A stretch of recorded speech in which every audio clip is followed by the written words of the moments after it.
Hello दोस्तों, नमस्ते आप सभी को। आप सभी के हृदय में बैठे हुए परमात्मा को मैं नमस्कार करता हूं और हृदय पूर्वक प्रेम पूर्वक मेरी यूट्यूब चैनल में आप सभी का स्वागत है। एक बार फिर मैं आपकी सेवा में हाजिर हूं। आज मैं एक महत्वपूर्ण जो सनातन धर्म का जो मूलभूत सिद्धांत है, परम पूज्य पांडुरंग शास्त्री आठवले दादा जिन्होंने एक सूत्र दिया था सनातन धर्म के लिए, और हमारे सनातन धर्म में मूर्ति पूजा का विधान अनादिकाल से चला आ रहा है। वेदकालीन संस्कृति जो हमारी है उससे लेकर सनातन धर्म में मूर्ति पूजा का विधान वेद मंत्रों द्वारा प्रतिष्ठित किया जाता है। कोई मूर्ति में प्राण और उसकी पूजा करने का विधान है, और उसके ऊपर पांडुरंग शास्त्री दादा ने एक सूत्र दिया, एक मंत्र दिया, यानी कहो कि एक सनातन सिद्धांत दिया। वो जब मैं स्वाध्यायी परिवार में थोड़ा समय शुरुआत में गया था, तब वो मैंने ये सूत्र मेरे दिमाग में, मेरे मन में वो बैठ गया। पांडुरंग दादा बोले थे, उन्होंने कहा कि मूर्ति पूजा इज अ परफेक्ट साइंस। मूर्ति पूजा वो परफेक्ट साइंस है। क्या मतलब इसका? कि मूर्ति की पूजा करते हैं ना, वो पूर्ण विज्ञान है। विज्ञान तो है, देखो विज्ञान में क्या होता है, साइंस का मतलब ही यही होता है कि उसमें कुछ नई नई शोध होती रहती है और एक्सपेरिमेंट होते हैं, प्रयोग होता है।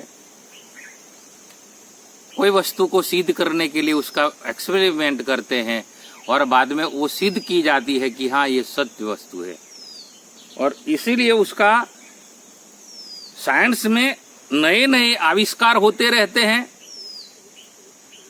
भौतिक विज्ञान है, आध्यात्मिक विज्ञान भी है, शरीर विज्ञान है, और ब्रह्मांड का अपना विज्ञान है। और विज्ञान की जो क्षितिज है, जैसे ज्ञान अनंत है वैसे विज्ञान भी अनंत है। भगवत गीता में ज्ञान विज्ञान योग 7वां अध्याय का नाम से ज्ञान विज्ञान योग नाम है 7वें अध्याय का। ज्ञान अकेला नहीं चलता है, ज्ञान के साथ विज्ञान चलता है, दोनों जुड़े हुए हैं। ज्ञान का मतलब होता है नॉलेज, जानकारी, एक समझ, लेकिन एक समझ से नहीं चलता है, उसके साथ विज्ञान जोड़ा जाता है। विज्ञान यानी विशेष ज्ञान। विशेष ज्ञान कब होता है? जब उसको प्रूव किया जाता है, एक्सपेरिमेंट करके उसको प्रूव किया जाता है, तो उसको विज्ञान कहते हैं, वो साइंस है। और साइंस का इसी जो युग है, ये युग है, वो तो साइंस पर आधारित युग कहा जाता है, क्योंकि साइंस ने इतनी तरक्की की है, हर एक क्षेत्र में अब साइंस के बगैर चलता ही नहीं। ये मोबाइल जो मेरे सामने ये मोबाइल है और मैंने जो अभी रिकॉर्डिंग करता हूँ, वो साइंस की ही देन है, विज्ञान की। तुम्हारे पास जो मोबाइल है, जो डिवाइस है, वो ये सब साइंस की देन है। यूट्यूब, गूगल, फेसबुक, ट्विटर, ये जो है वो सब साइंस की देन है। तो मैं कहने का मेरा मतलब है कि पूज्य दादाजी ने जो सूत्र दिया, मैं कहूंगी कि सूत्र दिया नहीं, सूत्र बताया सनातन धर्म का कि ये परफेक्ट साइंस है। मूर्ति पूजा यदि तुम करते हो तो उसके पीछे पूरा विज्ञान है, मनोविज्ञान है, आध्यात्मिक विज्ञान है और भौतिक विज्ञान भी है। क्योंकि कोई स्थूल पत्थर या तो धातु या तो काष्ठ की जब मूर्ति बनाई जाती है या तो मिट्टी की बनाते हैं ना, कोई भी मूर्ति, कोई देवी देवता की मूर्ति या तो किसी की भी मूर्ति, स्टैच्यू जिसको कहते हैं इंग्लिश में स्टैच्यू, वो बनाते हैं। वो स्टैच्यू में बाद में वो मूर्ति में चाहे पत्थर की हो, चाहे मिट्टी की हो, चाहे काष्ठ की हो, उसी मूर्ति में एक भाव प्रदर्शित किया जाता है। और वेदों के जो मंत्र है, वो मंत्रों के नाम की शक्ति, मंत्रों की शक्ति के द्वारा शुभ मुहूर्त में, शुभ समय पर, शुभ व्यक्तियों द्वारा उसी मूर्ति में प्राण प्रतिष्ठा की जाती है। और वो मूर्ति बाद में अपने अपने भाव से व्यक्ति को उपलब्धि कराती है, भौतिक जगत की और आध्यात्मिक जगत की दोनों। तो मूर्ति पूजा के पीछे परफेक्ट साइंस है, पूर्ण विज्ञान है। पूर्ण विज्ञान इसीलिए कहा है दादा ने कि उसमें कोई संशोधन करने की जरूरत नहीं है, पूर्ण है। जैसे हमारे वेदों में, उपनिषद में कहा है, ओम पूर्णमद पूर्णमिदं पूर्णात् पूर्णमुदच्यते पूर्णस्य पूर्णमादाय पूर्णमेवावशिष्यते। पूर्ण में से तुम पूर्ण वस्तु निकाल लो, फिर भी पूर्ण बचता है। ये जो पूर्णता की दशा है, पूर्ण इसी को ही कहा जाता है। वो कभी उसमें से तुम कुछ ले लो पूर्ण में से, तो वो उसमें से कम नहीं होगा, उसी को पूर्ण कहते हैं। परिपूर्ण उसी को बोलते हैं जो पूर्ण ही रहता है, चाहे उसमें से तुम निकाल लो, पूर्ण में से पूर्ण निकाल लो। ओम पूर्णमिदं पूर्णात् पूर्णमुदच्यते पूर्णस्य पूर्णमादाय पूर्णमेवावशिष्यते, फिर भी पूर्ण रहता है।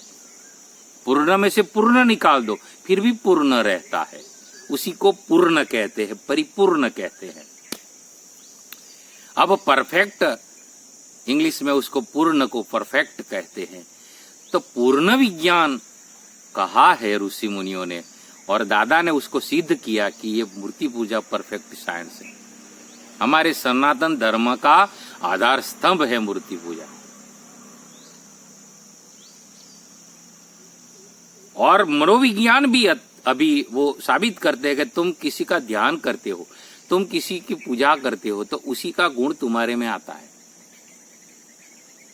एकलव्य ने महाभारत में द्रोणाचार्य ने जब मना किया कि तू आदिवासी है और मैं तो क्षत्रिय और ब्राह्मणों को ही धनुर्विद्या सिखाता हूं, मैं तुझे नहीं सिखाऊंगा, तो एकलव्य भील था, आदिवासी था। तो उसने क्या किया, द्रोणाचार्य की मूर्ति बनाई मिट्टी की, और जंगल में अकेले बैठकर वो मूर्ति के सामने प्रणाम करके, वो मूर्ति के सामने अपनी चित्त और अपना चेतना जोड़ करके वो मूर्ति से ज्ञान लेने लगा, और धनुर्विद्या में सब से आगे निकल गया, अर्जुन से आगे भी निकल गया। वो कथा तुम सब जानते हो, उसमें मैं ना जाऊं। मैं ये अभी बता रहा हूं कि मूर्ति पूजा परफेक्ट साइंस है। दादा ने कहा है, वो कान पकड़ लेने वाली बात है। मैं तो वो वस्तु जान गया हूं और उसको मैं मानता हूं पूरी तरह से। करीब करीब ये बात मैंने दादा के मुख से 30 वर्ष पहले सुनी थी। मूर्ति पूजा is a perfect science, perfect science है ये। कितनी आनंद देने वाली ये भूमिका और बात है दादा ने बताई। ये वस्तु सत्य है, लेकिन दादा ने ये सत्य वस्तु की घोषणा कर दी दुनिया के सामने कि हमारे ऋषि मुनियों का जो तत्व ज्ञान है, ऋषि मुनियों ने जो विज्ञान दिया दुनिया को, वो समझो सनातन धर्म का क्या विज्ञान है। ज्ञान और विज्ञान में परिपूर्णता पाई हुई सनातन धर्म की संस्कृति है, उसको पहचानो। तो मैं इसी तरह से मूर्ति को देखता हूं। मानो तो मैं गंगा माँ हूं, ना मानो तो बहता पानी। आखिर तो सब बिलीफ, मान्यता पर सब चलती है दुनिया। तुम्हारी मान्यता क्या है? तो at least your belief should be A positive, और पॉजिटिव बिलीफ लाने के लिए तुम्हारे अंदर पूर्ण विज्ञान का ज्ञान होना चाहिए। पूर्ण विज्ञान का ज्ञान क्या है? कि तुम जिसका अटेंशन करते हो, जो वस्तु का तुम ध्यान करते हो, जिसका तुम चिंतन करते हो ना, वैसे तुम बन जाते हो। ये विज्ञान है, मनोविज्ञान। और उसी को ऋषि मुनि समझ गया था, इसलिए मूर्ति में वो प्राण प्रतिष्ठा ऐसे करते थे कि ये राम की मूर्ति है, ये कृष्ण की मूर्ति है, ये शिव की मूर्ति है, ये अम्बा माता की मूर्ति है, चाहे कोई भी देवी देवता या कोई भी मूर्ति, तो उसी को स्थापित करके उसी के अंदर जो गुण है उसका गुणगान गाते हैं। और उसी के गुणगान गाते गाते गाते वो चिंतन करते करते करते उसी मूर्ति का आधार और प्रतीक रूप में मूर्ति का आधार लेकर वो गुण हमारे में आते रहते हैं धीरे धीरे धीरे। ये मनोविज्ञान है, और ये मनोविज्ञान ही साबित हो करता है कि तुम जिसी का चिंतन करते हो वैसे बनते हो। तो ये पूर्ण विज्ञान है साहब, और ये मेरी समझ में उतरा है धीरे धीरे धीरे धीरे धीरे धीरे। इसीलिए हमारे सनातन धर्म में मूर्ति पूजा का विधान है। पांडुरंग दादा ने भी अपने काल में, अभी तो दादा ब्रह्मलीन है, लेकिन अपने काल में अपनी अभी भी विद्यापीठ में बॉम्बे में 5 मूर्ति की प्रतिष्ठा की है। योगेश्वर भगवान श्री कृष्ण की, और भगवान शंकर की, माता पार्वती की, शक्ति की, और पार्वती के साथ बैठे हुए एक बच्चे के रूप में गणपति की स्थापना की। और ऐसे तत्वज्ञान विद्यापीठ में मूर्ति पूजा का विधान बताया कि ये परफेक्ट साइंस है। अपना जीवन तो सार्थक किया दादा ने। ये मूर्ति पूजा और सगुण उपासना को लेकर बहुत ही बड़ा आंदोलन दुनिया में खड़ा किया स्वाध्याय परिवार का। मैं भी थोड़ा समय स्वाध्याय परिवार शुरुआत में गया था, उससे मुझे बहुत लाभ हुआ मेरे जीवन में। मेरे जीवन में जो आध्यात्मिक शक्ति और तत्व ज्ञान का जो विचार मुझे मिला है, उसमें बहुत बड़ा योगदान पांडुरंग शास्त्री दादा का है, मैं कबूल करता हूं। और ये मूर्ति पूजा कोई जड़ वस्तु नहीं है उसको पूजने की बात। मूर्ति पूजा में परफेक्ट साइंस है, और वो तुम समझो हमारे सनातन धर्म में ये वस्तु सिद्धांत के रूप में मानी गई है। 4 सिद्धांत हैं हमारे सनातन धर्म के। मूर्ति पूजा,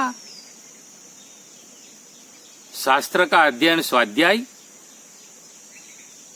यानी कि वेदों पर श्रद्धा, यानी कि उपनिषद, वेदों और शास्त्र में श्रद्धा। मूर्ति पूजा 2, आहार शुद्धि 3, और पुनर्जन्म। जीव सनातन धर्मों का एक सिद्धांत में 4 आधार स्तंभ है, उसमें पुनर्जन्म होता है। शास्त्र का, सनातन शास्त्र का आधार है, मूर्ति पूजा का आधार है, और आहार शुद्धि, जैसा अन्न वैसा मन, ऐसे करके 4 आधार स्तंभ हमारे सनातन धर्म के हैं। उसके ऊपर मैं एक अलग से थोड़ा वीडियो बनाने का सोच रहा हूं, क्योंकि मेरा तो ये जो YouTube चैनल बनाने का जो मूल आधार है वो स्पिरिचुअलिटी है, सनातन धर्म है, और जो सत्य वस्तु है वो बताने का है। तो आज मैं 2-3 दिन से सोच रहा था कि ये पांडुरंग दादा ने जो बताई है बात, ये बात मैं माध्यम होके ये बात को मैं, ये जो हमारे सनातन धर्म का ये जो 4 आधार स्तंभ में से जो एक आधार स्तंभ है मूर्ति पूजा, वो जड़ नहीं है, उसके पीछे विज्ञान है, और वो विज्ञान भी पूर्ण विज्ञान है। मूर्ति पूजा इज अ परफेक्ट साइंस, उसको समझो साहब। ये जब हमारी समझ में उतरेगा, तब सनातन धर्म का मूड जो है, जो हेतु है, सनातन धर्म की जो मूल विचारधारा है, वो समझ में आएगी। जड़ विचारधारा नहीं है, पूर्ण चेतना है उसमें। तो मूर्ति पूजा को कभी तुम गलत मत मानो। आज तक फैशन हो गई है कि मंदिर क्यों जाए, मंदिर में भगवान की मूर्ति है, पत्थर की है। कबीर साहिब का नाम लेके बोलते हैं बुद्ध भगवान ने भी मूर्ति पूजा का जड़, जो मूर्ति पूजा के लिए जड़ता आ गई थी ना, वो उस समय की बात है, तो उसका विरोध किया था, मूर्ति पूजा का विरोध नहीं किया था। कबीर साहब ने भी जो मूर्ति पूजा करते करते धंधा बना दिया था और वो जड़ता आ गई थी, उसको दूर करने के लिए बोले थे। बाकी कोई मूर्ति पूजा का विरोध कोई कर नहीं सकता, क्योंकि इट इज परफेक्ट साइंस। और तुम उसका प्रमाण देखो, भगवान बुद्ध ने मूर्ति पूजा का विरोध नहीं किया था स्पष्ट रूप में। वो जो अंधश्रद्धा आई थी उसको दूर करने की वो कोशिश कर रहे थे, और लोगों ने मान लिया कि मूर्ति पूजा का विरोध किया। विरोध नहीं किया था। देखो ना, आज भगवान बुद्ध की मूर्ति रखते हैं, तो फिर लोग को भगवान बौद्ध धर्मों में भी मूर्ति पूजा, जब भगवान बुद्ध ने विरोध किया होता तो क्यों उसकी मूर्ति रखते भाई। अभी लाफिंग बुद्धा चाइना में, लाफिंग बुद्धा का जापान में, और लाफिंग बुद्धा रखते हैं घरों में लोग, जैसे हा हा हा हा हंसते हुए लाफिंग बुद्धा। और उसका फेंगशुई में और ज्योतिष में उसका महत्व है कि लाफिंग बुद्धा घर में रखो तो एक खुशखुशहाली तुम्हारे घर में आएगी, ऐसा कहते हैं क्या, वो विज्ञान है। क्योंकि ये लाफिंग बुद्धा रखोगे कि तुम्हारे जीवन में भी खुशी आएगी और तुम भी हंसते रहो, खिलते रहो, तो बरकत आएगी, जीवन में निराशा चली जाएगी और काम धंधे में भी बरकत आएगी। वो विज्ञान है। तो लाफिंग बुद्धा, तो भगवान बुद्ध ने कोई मूर्ति पूजा का विरोध नहीं किया था। मूर्ति पूजा करते करते जो अंधश्रद्धा आई थी उसको दूर करने की कोशिश की थी।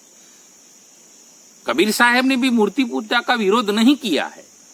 मूर्ति पूजा में जो ये दोष लग गए थे, जो लोगों ने लगाए थे, बाधा बाखड़ी ये सब करते करते, भगवान मैं तुम्हारे लिए इतना करूंगा तो मैं तुम्हारी ये बाधा करता, ये सब जरूरी नहीं है। और उसको दूर करने के लिए कबीर साहब ने विरोध किया था। बाकी कबीर साहब ही का भी मूर्तियां रखते हैं। हमारे नजदीक एक गांव है, उच्छद गांव है। मेरे जो पिताजी थे नारायण भगवान, उसी का मौसाल है वहां, उच्छद गांव है। वहां कबीर साहब का मंदिर है। वहां कबीर साहब की मूर्ति प्रतिष्ठा की है। और कबीर साहब की मूर्ति प्रतिष्ठा वहां के जो महंत ने की है, तो वेदों के मंत्रोच्चार करके प्राण प्रतिष्ठा की है। ये सनातन धर्म है। कबीर साहब का नाम ले लेके कहते हैं कि मूर्ति पूजा, कबीर साहब ने विरोध नहीं किया है। विरोध किया तो उसकी मूर्ति क्यों आती भाई? भगवान बुद्ध ने भी नहीं किया है, कोई नहीं कर सकता ना। जैन धर्मों में भी मूर्ति पूजा का विधान है। महावीर 24वें तीर्थंकर महावीर जैन, जो भगवान महावीर हुए, उसकी मूर्ति रखते हैं और प्रतीक रूप में उसकी पूजा करते, और उसके पीछे विज्ञान है ना, वो विज्ञान का लाभ लेते हैं। इसलिए पांडुरंग दादा ने जो ये बात बताई, मूर्ति पूजा इज अ परफेक्ट साइंस। मैं तुम्हें प्रार्थना करूं कि इसके पर तुम थोड़ी चिंतन करना, चिंतनी का अपने आप में जीवन में लेना। स्वाध्याय इसी को कहते हैं। वेदों में कहा है द्विर स्वाध्याय, जब दो व्यक्ति के मन एक होते हैं, मन एक हो जाते हैं दो व्यक्ति के, तब स्वाध्याय होता है, स्व का अध्ययन होता है। स्वाध्याय करना है ना, तो एक व्यक्ति से नहीं होता है, एको तप। वेदों में कहा एको तप, तुमको तप करना है ना तो एक से होता है। मैं अभी जो ये बैठा हूं ना, मैं स्वाध्याय कर रहा हूं। मैंने जो ये मोबाइल रखा है और मैं अपलोड कर दूंगा, तुम सुनोगे, जो सुनते हो उसके साथ मैं स्वाध्याय कर रहा हूं। दो व्यक्ति चाहिए ही चाहिए स्वाध्याय में। वेदों का ये सूत्र है, एको तप। अभी मैं अकेला बैठा हूं ना, तो मैं तप कर रहा हूं जरूर, लेकिन जब मैं अपलोड कर लूंगा वीडियो और कोई सुनेगा तो वहां स्वाध्याय शुरू हो जाएगा। द्विर स्वाध्याय, दो व्यक्ति के द्वारा स्वाध्याय होता है। कोई सुनता है, कोई बोलता है, मन एक हो जाता है, वहां संवाद होता है कि हाँ ये सच्ची बात है। जब ये होता है तो उसको स्वाध्याय कहते हैं, स्व का अध्ययन। और तुम्हारा स्व और मेरा स्व अलग नहीं है।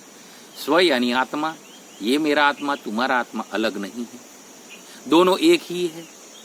वो ही है तत्वमसि। वहां तत्व ज्ञान शुरू होता है स्वाध्याय में। तो ये जो विज्ञान है मूर्ति पूजा में, अब मूर्ति पूजा में क्या होता है कि भक्त और भगवान होते हैं, वहां स्वाध्याय होता है। कैसे होता है कि मैं बैठा हूं, सामने भगवान की मूर्ति है, दो हो गए। जब भगवान की पूजा करते हैं, उसका गुणगान करते हैं, तो वहां स्वाध्याय होता है। और उसके पीछे का जो विज्ञान है, भगवान के जो गुणगान गाते हैं, तो भगवान के गुण भक्त में धीरे धीरे धीरे आते हैं। जैसा गुणगान गाते हैं, जैसा चिंतन करता है, वैसा हमारे जीवन में वो गुण, और ऐसा हमारा जीवन बनता है धीरे धीरे धीरे। ये तो मनोविज्ञान कहता है। अभी मनोविज्ञानी ये सब साबित करते हैं। ईसाई धर्म में भी यीशु ख्रिस्त की मूर्ति रखते हैं। वो जो क्रॉस पर वो जो मूर्ति है, वो 4 खीले जो जड़े हुए पैरों में, हाथ में और मुंह लटकाए हुए, तो वो यीशु ख्रिस्त की मूर्ति रखते हैं चर्च में। क्यों? क्योंकि मूर्ति पूजा इज अ परफेक्ट साइंस मेरे भाई बहन। मैंने तो ये देखा, सब देखता रहता हूं नजारा। प्रतीक है ना, मूर्ति पूजा है तो प्रतीक है। प्रतीक चाहिए व्यक्ति को, आधार चाहिए ना। मुझे तुमसे बात करनी है तो देखो ये मोबाइल है, ये प्रतीक है, तो वो तो चाहिए ना। मैं ये अभी रिकॉर्डिंग कर रहा हूं और तुम सुनते हो यूट्यूब, तो यूट्यूब पर तुम सुनते हो, तो ये प्रतीक है, वो मोबाइल प्रतीक है। वो बीच में आधार चाहिए ना, तभी तो कांटेक्ट होता है। तो मूर्ति पूजा से भगवान का कांटेक्ट होने में देरी नहीं लगती, हमारा भाव लग जाता है। वहां हम मान्यता हमारी रहती है कि ये भगवान है। और तत्व की दृष्टि से देखो तो अणु अणु में भगवान है। भगवान कहाँ नहीं है? खुदा की खुदाई हर जगह पर है, हर जगह पर है। अनंत कोटि ब्रह्मांड में खुदाई है उसकी, खुदा की, भगवान की, गॉड की, ईश्वर की, अल्लाह की, तुम कुछ भी नाम ले लो, वो हर जगह पर है उसकी सत्ता। तो मूर्ति में क्यों नहीं? हर जगह पर है। हम हमारा भाव लगाते और गुणगान गाते हैं ना, तो वो भाव हमारे में आते हैं और वो गुणगान और चिंतन करते करते वो हमारे में, वो भगवान के गुण हमारे में उतरते हैं, तो हमारा जीवन धन्य होता है। ये विज्ञान है, ये बताई है बात। आज इतना ही, मैं ज्यादा नहीं बोलूंगा। Thanks for watching me, love all of you, all the best.